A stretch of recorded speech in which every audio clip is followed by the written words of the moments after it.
జగన్మోహన్ రెడ్డి కలకాలం తానే అధికారంలో ఉంటాను అనుకున్నాడు. ఇన్ఫ్యాక్ట్ గతంలో చాలా సార్లు ఆయన చెప్పాడు కూడా 30 సంవత్సరాలు అధికారంలో ఉంటాను అని. అదన్నమాట ఆయన ప్లాన్. కానీ మనకు సామెత ఉంది, మ్యాన్ ప్రపోజెస్ గాడ్ డిస్పోజెస్ అని. జగన్మోహన్ రెడ్డి గారు ప్రతిపాదించాడు కానీ ప్రజలు మాత్రం తిరస్కరించారు. అయితే ఎల్లకాలం తానే ఉంటాను అనేటువంటి భావనతోటి జగన్మోహన్ రెడ్డి చాలా పనులు చేశాడండి. అంటే ఎప్పటికీ నాదే, ఇది ఈ ప్రభుత్వం నాదే, ఈ పెత్తనం నాదే అని అనుకున్నాడు. ఈ రాష్ట్రం అంతా నాదే అనుకున్నాడు. ఆ కారణం చేతనే దాదాపు 60-70 స్కీములకి తన పేరు పెట్టుకున్నాడు. ఎక్కడ చూసినా తన ఫోటోలు పెట్టుకున్నాడు. చివరికి ప్రజలకు ఇచ్చేటువంటి సర్టిఫికెట్ల మీద కూడా, ప్రజల ఆస్తుల మీద కూడా, ఆస్తి పత్రాల మీద కూడా తన ఫోటో వేసుకున్నాడు. అంటే ఒక రాజులాగా, మధ్యయుగాల్లో ఉంటారు కదా, రాచరిక వ్యవస్థలో అట్లా ఉండేది. రాజుగారి పేరు మీదనే ఇస్తారు ఏదైనా ఎవరికైనా. అట్లా అనుకున్నాడు. ఇవాళ ఏమైంది పరిస్థితి? ఏమైందంటే చివరికి కనీసం ప్రతిపక్ష హోదా కూడా లేదు. దాని గురించే మాట్లాడుకుందాం ఇవాళ.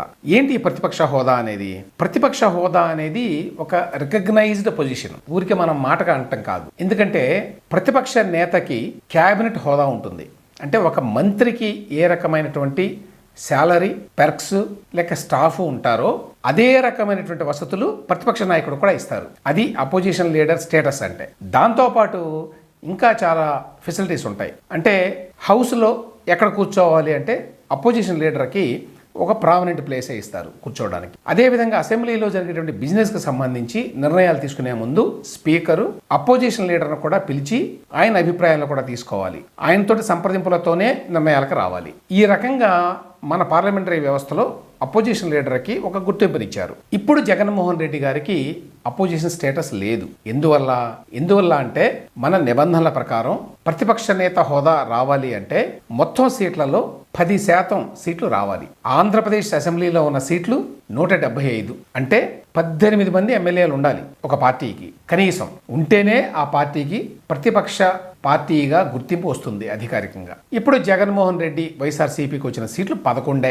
దానివల్ల ఆయనకి ప్రతిపక్ష నేత హోదా అనేది ఉండదు. ఆయన 175 మంది ఎమ్మెల్యేల్లో ఒకడు. ఇంకే రకమైన ప్రత్యేకమైన గుర్తింపు ఉండదు. సెక్యూరిటీకి సంబంధించి కూడా ఒక ఎమ్మెల్యేకి ఎంత సెక్యూరిటీ ఉంటుందే అంతే సెక్యూరిటీ ఉంటుంది. కానీ ప్రతిపక్ష నాయకుడికి అవసరాన్ని బట్టి చాలా ఎక్కువ సెక్యూరిటీ ఇచ్చేటువంటి అవకాశం ఉంటుంది. సో ఆ రకంగా కనీసం 30 ఏళ్ల పాటు నేను అధికారంలో ఉంటాను అనుకున్న జగన్మోహన్ రెడ్డి చివరికి ప్రతిపక్ష నేత హోదా కూడా తెచ్చుకోలేకపోయాడు. ఈ పరిస్థితి గతంలో ఒకసారి 1994లో వచ్చింది. అప్పుడు ఎన్టీ రామారావు గారు ముఖ్యమంత్రిగా ఉండగా పెద్ద మెజారిటీతో గెలిచాడు ఆయన.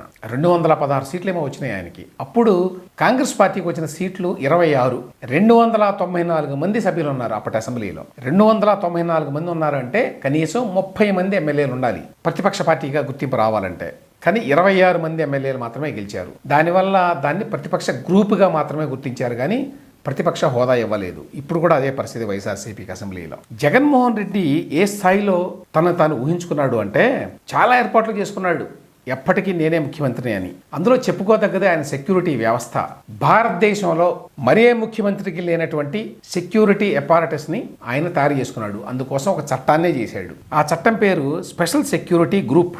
ఈ స్పెషల్ సెక్యూరిటీ గ్రూప్ అనే దాన్ని కేంద్రంలో ఉన్నటువంటి ఎస్పీజీ మోడల్లో తయారు చేశారు. స్పెషల్ ప్రొటెక్షన్ గ్రూప్ అనేది ప్రధానమంత్రి గారి కోసం ఉంది. కాపీ కొట్టి యాజ్ ఇట్ ఈజ్గా అదే చట్టాన్ని రాష్ట్రంలో చేసుకున్నాడు మొన్న 2023 నవంబర్లో, అంటే 6 నెలల క్రితం. దీని ప్రకారం ఏంటంటే ఈయన కోసం ఒక ప్రత్యేకమైనటువంటి పోలీసు యంత్రాంగం ఉంటుంది. దాని పేరు స్పెషల్ సెక్యూరిటీ గ్రూపు. దాంట్లో ఎన్ని రకాల వ్యవస్థలు నెలకొల్పారు అంటే ఒక ఎస్హెచ్జి ఆపరేషన్ సెంటర్ అట, ఒక SHG planning and review centre అట, ఒక field operational reconnaissance and surveillance centre అట, ఒక ఎస్హెచ్జి ఎక్సలెన్స్ అకాడమీ అట, ఒక specialised training centre for commandos అట, ఒక ఎస్హెచ్జి కెనైన్ ట్రైనింగ్ సెంటర్ అట, కుక్కల ట్రైనింగ్ కూడా ఒక సెంటర్. ఇవన్నీ ఎవరికి? రాష్ట్రానికి కాదు, ఒక్క ముఖ్యమంత్రి కోసమే.